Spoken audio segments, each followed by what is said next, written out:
kita iringi dengan sholat tarawih, dilanjutkan dengan witir. Bapak Ibu yang dirahmati oleh Allah Subhanahu wa taala, tema saya melanjutkan tema yang lalu, yaitu Ramadan bulan berkah atau Ramadan berkah. Disebutkan pada ayat 185 Al-Baqarah, Syahrul Ramadan alladzi unzila fihi Al-Qur'an hudal lin-nasi wa bayyinatin minal huda wal furqan. Bahwasanya keberkahan bulan Ramadan itu salah satunya adalah karena di dalamnya diturunkan Al-Qur'an sebagai petunjuk, penjelasan dari petunjuk, dan kemudian sebagai Al-Furqan, petunjuk, sesuatu yang sudah jelas menjelaskan kepada kita tentang sesuatu, kemudian wabayyinatin minal huda sebagai penjelas atas petunjuk itu. Nanti dalam ilmu tafsir itu ada namanya tafsir ayat bil ayat atau Quran bil Quran.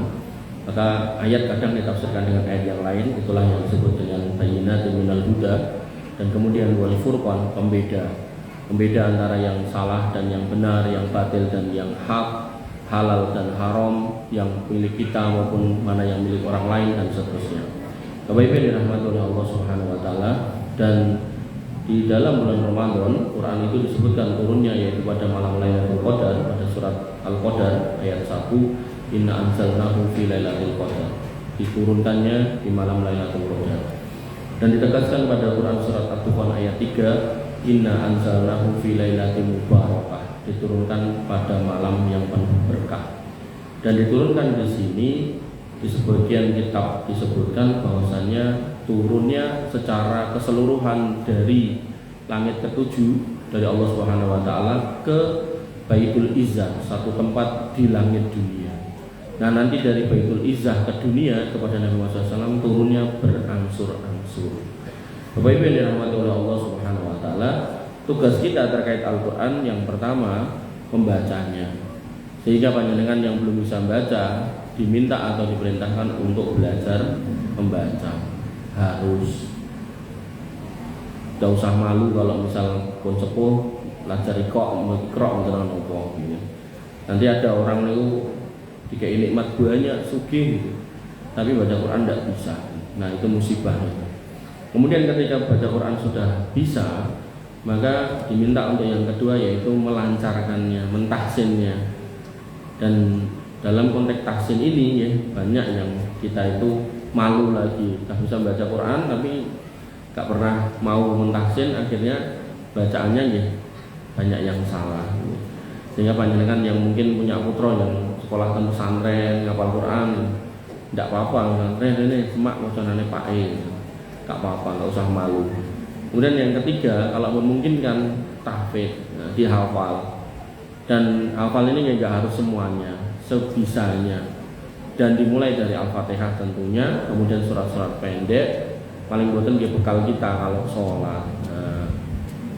Kosok raiso maca nopo-nopo kan. Dan Al-Fatihah itu karena wajib dalam sholat, rukun dalam sholat, maka bacaannya harus baik dan benar. Sehingga taksin yang pertama yang berikut taksin Al-Fatihah. Nah, kemudian level paling tingginya yaitu tadabbur, mempelajari isinya.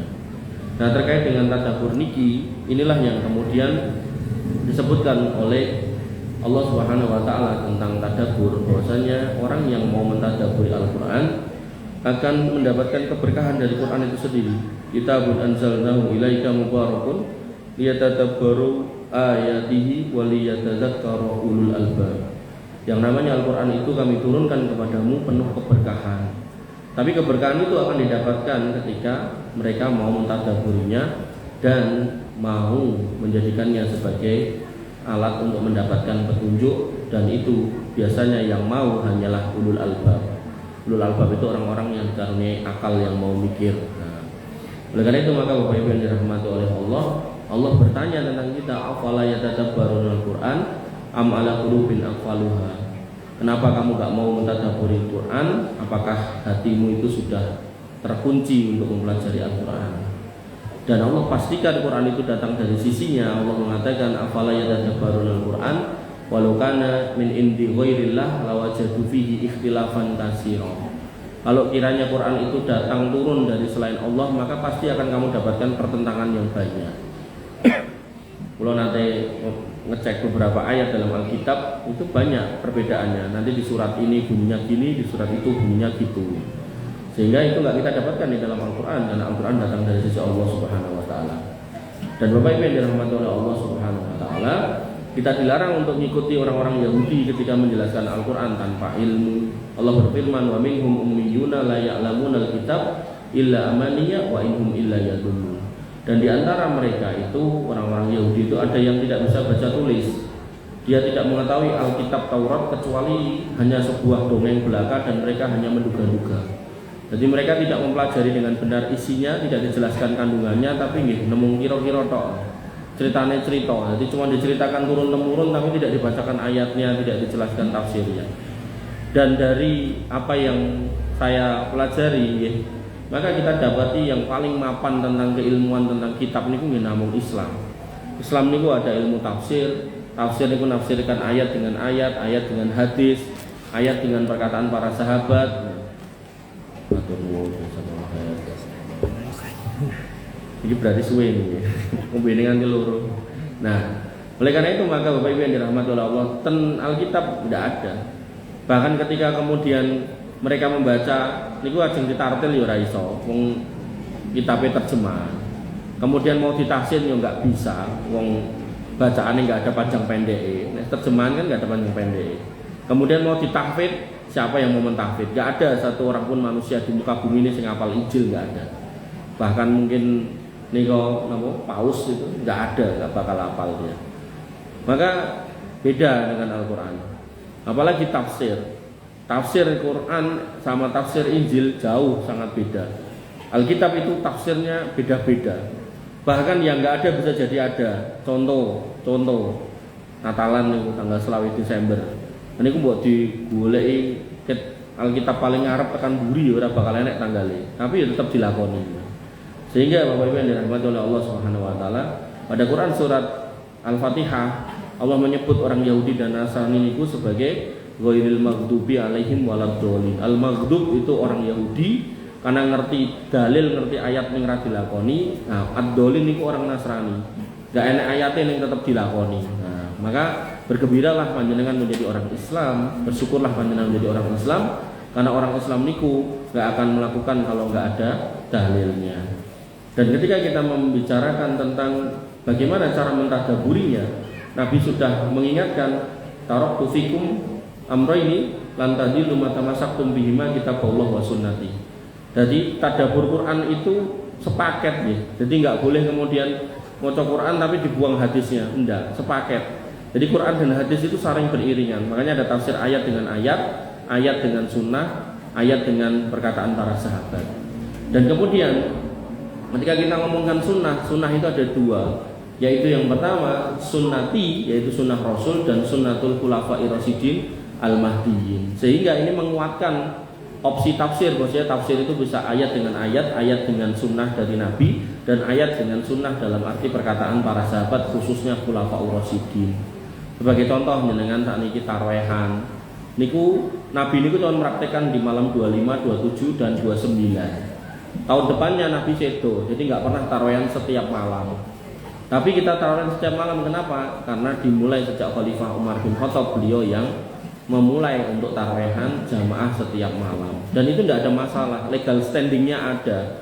Nabi SAW bersabda, alaikum bisunnati wa sunnatil khulafair rasyidin al-mahdiyyin. Ini namanya legal standing. Bagaimana hukum itu bisa berdiri ketika ada dasarnya. Nah, dasar dari sunnah khulafair rasyidin niki wau sudah dilegalisasi oleh Nabi Muhammad SAW. Dan kemudian Bapak Ibu yang dirahmati oleh Allah Subhanahu Wa Taala, Nabi sudah mengingatkan ketika Nabi hidup akan muncul orang-orang yang ketika didatangkan hadis mereka menolak. Dan saya berapa kali ketemu orang kayak gitu, bahkan bertanya langsung sama saya, hadis ini kan omongannya menungso, iso salah iso bener, ngopo dadak nganggo hadis.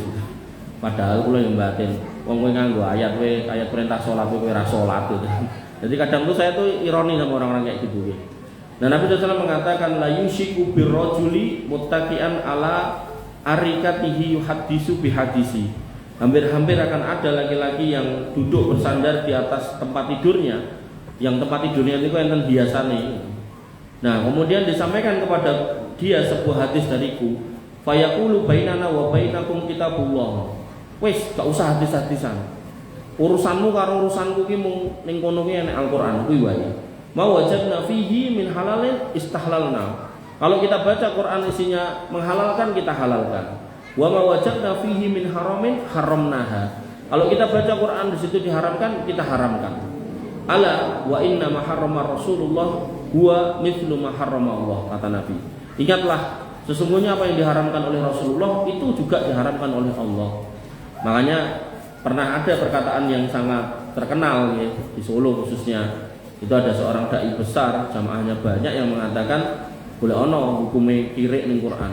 Nek enek haram tak haramno, nek gak ono aku ya ora ogah mengharamkan. Itu sangat terkenal perkataan itu nggih. Tapi saya pernah melihat videonya, beliau sudah rujuk, sudah tidak menggunakan perkataan itu. Tapi karena rujuknya tidak diformalkan gitu kan. Nah, sebagian jamaah masih ada yang megang itu gitu kan.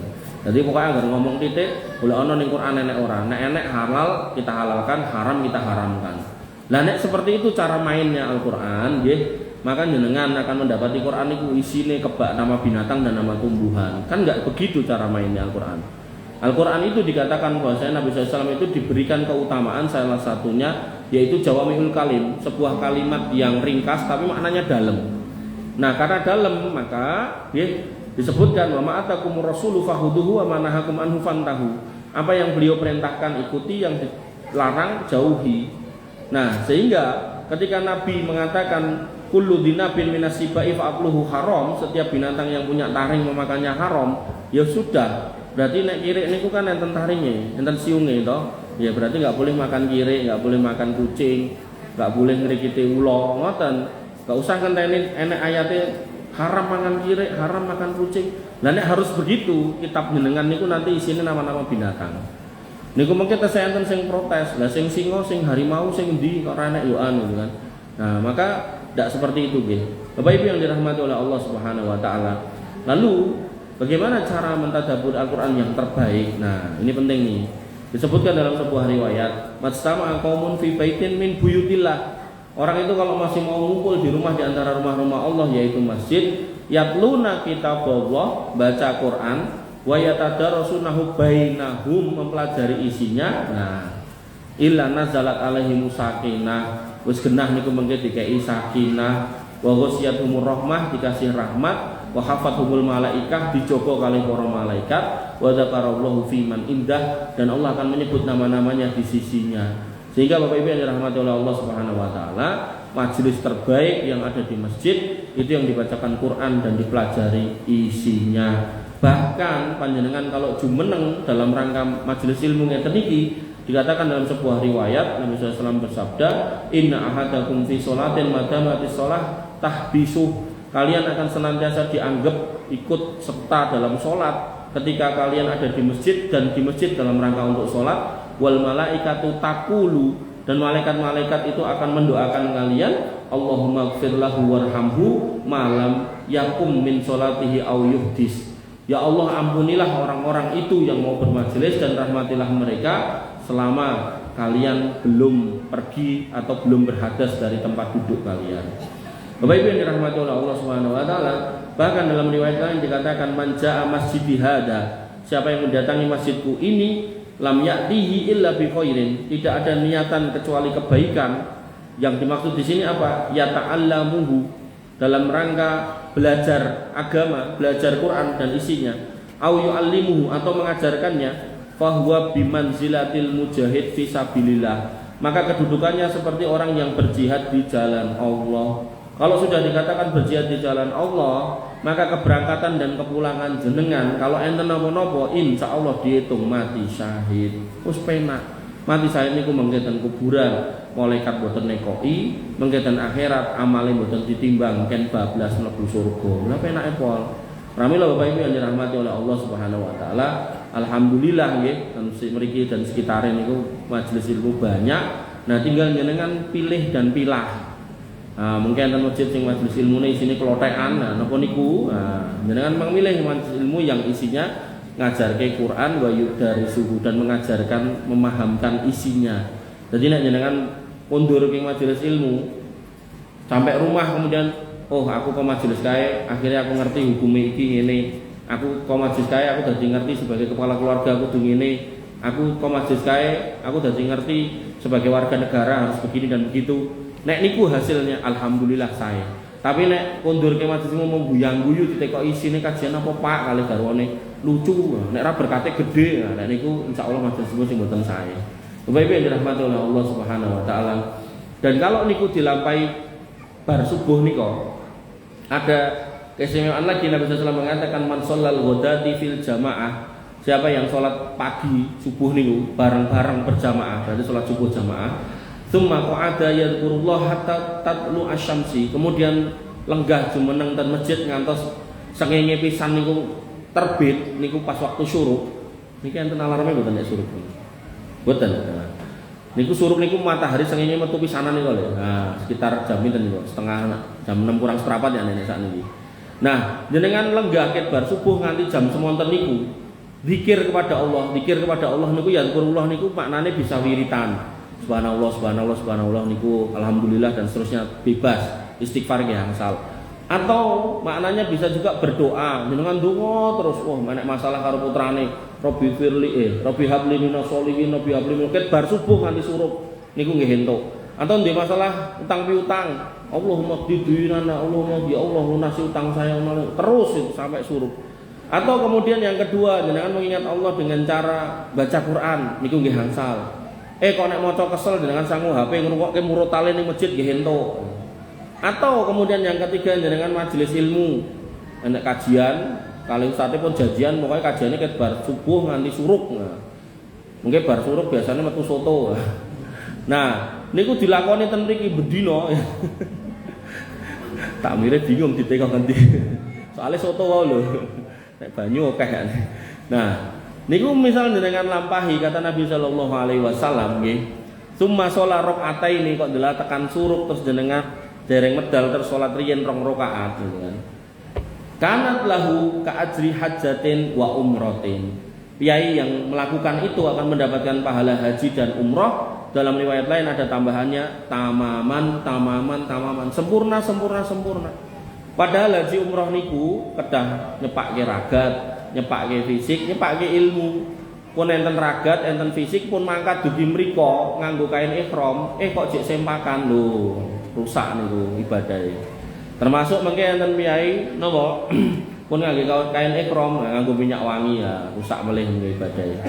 Nah, banyak hal yang menyebabkan pahalanya enggak sempurna. Bisa jenengan dapatkan dengan sempurna dengan jenengan sholat subuh gitu, jamaah ke masjid, ning jaler ning kakung gitu kan. Terus zikir bisa wirid, bisa donga, bisa maca Quran, bisa majelis ilmu gitu kan. Nah, terus ditutup dengan 2 rakaat. Nah, dapat pahala haji umroh sempurna, utuh, mboten cuwil blas. Lajeng kondur. Wah, pun entuk napa? Manzilatil mujahid, kedudukan orang jihad, ditungguke malaikat Allahumma fir lahu warhamhu, terus dapat pahala haji umroh gitu kan. Entuk ilmu, mulih dengan tenang, Mas. Kok tenang lah ya sarapan gitu. Bapak Ibu yang dirahmati oleh Allah Subhanahu wa taala. Lah, lalu apa hikmahnya ketika kita mau mentadabburi Al-Qur'an? Itu sing penting. Karena kadang itu kita merasa sudah puas dengan membaca, sudah puas dengan menghafal gitu kan, sudah puas dengan bisa melafalkan dengan baik. Allah mengatakan dalam Quran surat Ar-Rum ayat 21, "Wa min ayatihi an khalaqalakum min anfusikum azwaja litaskunu ilaiha wa ja'ala bainakum mawaddatan wa rahmah inna fi dzalikal ayatil liqaumin yatafakkarun." Ayat ini menunjukkan bahwasanya orang yang menikah itu sebenarnya akan dikasih ketenangan dan mawaddah warahmah. Tapi kenapa orang nikah hari ini kita lihat di televisi kok do padu, do berantem, bahkan data yang saya baca itu 600 ribuan orang bercerai setahun gitu kan. Nah, bahkan ada yang suami bunuh istri, istri bunuh suami. Kenapa gitu kan? Maka di situ yang perlu kita introspeksi. Ternyata tadi jawabannya majtama'a qaumun fi baitin min buyutillah yatluna kitaballah wa yatadarasunahu bainahum. Orang yang nikah itu enggak semua mau ke masjid ngumpul baca Quran dan mempelajari isinya. Sehingga sakinah niku enggak teko-teko. Sakinah itu hanya datang di awal pernikahan, malam pertama, malam kedua, malam ketiga, bulan pertama. Tapi nek wis tahun pertama biasanya rame. Urusan apa mawon dadi rame nggih. Bapak Ibu yang dirahmati oleh Allah Subhanahu wa taala, sehingga majelis ilmu niku harusnya dilazimi oleh orang yang sudah menikah, apakah istrinya, apakah suaminya. Wabil khusus suaminya wajib seminggu sekali pas Jumatan. Pramila kewajiban seorang suami itu enggak cuma ngasih nafkah lahir dalam artian ngasih duit, tapi juga harus nafkah batin. Aku ya wis Mas benbengi mboten sing niku. Nafkah batin yang jarang atau sering kita lupakan adalah mentransferkan ilmu. Ilmu apa? Ilmu yang sesuai dengan Quran dan Sunnah. Didapatkan di mana? Majelis yang ada di masjid. Nah, wajib buat kita mendatangi Jumatan, sholat Jumat. Nah, pas khotib naik mimbar mang mirengke, nek perlu mang catet entuk. Nah, niku mengke mang beto mangsul, mang gadadekke oleh-oleh tinggi garwane. Ketika itu dilakukan tiap pekan, tiap bulan, tiap tahun sepanjang hidup, insya Allah sakinah mawaddah warahmah di depan mata. Tapi kebanyakan kita nek Jumatan ngantuk, bahkan banyak sing ngendikan tempat papan panggonan nggo turu paling angler niku pas khotib naik mimbar ngoten to. Ya termasuk kula sesuk anggere khotibe alon-alon ngoten niku kula ngantuk itu. Makanya kula tawak-tawake sinten sing kosong jadwal Jumatane, pramila sak menika jadwal Jumatan kula pun kebak. Jadi kula pun mboten dadi mustamik, dadi khotib gitu kan. Nah, khotib mosok yo ngantuk. Nggih, Bapak Ibu yang dirahmati oleh Allah Subhanahu wa taala, ngoten nggih rumuse. Dan niki mang sampaikan ke putra jenengan, kemantu jenengan, nek perlu pas pengajian niku nggih, jenengan nampung ngetoki sepeda, ngetokke mobil. Wah, ayo melu kabeh. Ning ndi Pak? Pengajian. Iki tempat piknik yang paling baik. Bahkan Nabi SAW itu mengistilahkan sebagai raudun min riyadil jannah, taman-taman surga. Nek kowe ndelok taman-taman surga, mandeka melu aja bablas. Wah. Tentu sekali lagi kembali ke depan yang dibacakan Quran kali hadis, Quran kali hadis, mulih ke masjid jenengan tambah pinter, tambah padang dalane niku majelis ilmu yang sae. Tapi nek mung guyang-guyu wareg kalau neko-neko atau kelotekan karo-karoan niko lah niku mboten niku majelis yang dimaksud ya. Bapak Ibu yang dirahmati oleh Allah Subhanahu wa taala. Lah, kalau niku terjadi di semua masjid di Indonesia yang konon katanya jumlahnya masjid di Indonesia itu 200.000 ke 2 juta, saya lupa paling mocok gitu. Nah, Allah menyebutkan pada Quran surat Al-A'raf, walau anna ahlul qura amanu wattaqau la fatahna alaihim barakatim minas sama'i wal ard walakin kadzabu fa aghadnahum bima kanu yaksibun. Kalau kiranya penduduk satu negeri itu mau beriman dan bertakwa yang asasnya adalah kembali ke masjid, membaca Quran dan pelajari isinya, boten cuma dipajang toh akhirnya bledok singkar-singkir ke suwek dikrikiti tarik, boten niku. Ning bener-bener diwacake ayatnya dijelaske, maka Allah janjikan ada keberkahan bahkan dari langit dan bumi. Ning manungsa kuwi do wegah akhirnya malah tak adab. Quran surat Al-A'raf ayat 96. Lah, bukti nih sekarang kita mau membuktikan Indonesia ini jane berkah napa mboten, ada berkah atau enggak gitu kan. Maka saya coba nyari iseng-iseng nyari data. Ada napa biasanya ada liga bola niku to. Nek niki liga korupsi Indonesia. Klasemen terupdate. Nah, juara satunya Pertamina. Pertamina niku korupsine Pertamax niku 193 triliun per tahun. Nah, niku nek dikelumpukke dari 2018 sampai 2023 niku kecekel niku 968 triliun. Terus PT Timah niku kerugian negara 300 triliun, BLBI 138 triliun dan seterusnya nggih. Totalnya nek 12 yang ikut serta niku nek ditotal, kalau tadi total jumlah niku 1613 triliun. 1613 triliun niku kalau tadi iseng-iseng ngitung. Kalau kan lulusan UT, kalau ngambil ekonomi ten UT, hukum ten UT, sisone ten kampus liya. Lah niku SPP ten UT niku mung 1,5 juta. Kula mung ngayal wae ngitung umpama UT niku SPP-ne 2 juta. Niku umpama 100 triliun niku iso nggo ngragati kuliah wong pinten gitu kan, kiai pinten, bocah pinten. Niku jawabane niku 6,250 juta anak Indonesia. Nah, terus kula nyari data ten BPS. Lulusan SMA ning Indonesia niku jane pinten. Nah, saya dapat tuh data 2023. Niku lulusan SMA swasta sama negeri niku jumlahnya cuma 5,3 juta. Tegese Pak, niki nek enten bocah 6 juta bocah diragati 2 yuta ping 8 semester, ketemune mung 16 juta. Terus dipengin 6,25 juta niku ketemune 100 triliun. Niku padahal bocahnya mau 5,3. Jadi gue ngragati wong sak Indonesia kuliah. Sing niku lho lulus SMA nggih. Nek Pak Leman wis rasa kuliah. Oke sing pikir wae. Sing lulus SMA niku lho tahun 2023 ini cuma 5,3 juta. Niku nganti lulus Pak dadi sarjana kabeh, rasa bayar. Ning sekolahnya ten UT ngoten. Kan kados beasiswa SD SMP SMA kan sing dikeki nang negeri to, swasta bayar dhewe-dhewe to. Nah niku nggih ngoten maksud saya. Nah niku lagi 100 triliun padahal DO 1.600 triliun. Nah sehingga Bapak Ibu yang dirahmati oleh Allah, sakjane negeri kita ini nggak ada sebab untuk jadi susah mboten enten. Jane wong apa-apa ditancepke tukul, angger diduduk nek ra metu emas, metu perak, metu timah, metu nikel, metu batu bara, metu kabeh pokoke. Ning Indonesia niki lho, sampai negara ngendi-endi pengen mrene.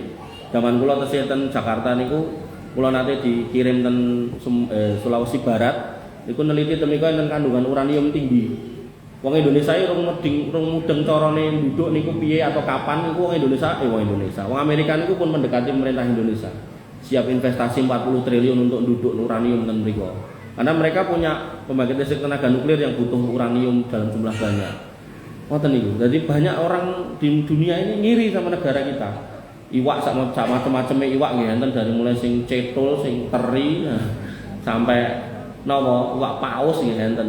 Tapi nggih ngoten niku, napa berkah napa mboten nggih jenengan mang tandai piyambak nggih. Contone niku lho 1.613 triliun. Niku nek 100 triliun wae bisa diambil lagi dari mereka untuk dikembalikan kepada para pemuda kon kuliah ten UT. Niku ada 6.250 orang anak muda yang bisa lulus sampai sarjana.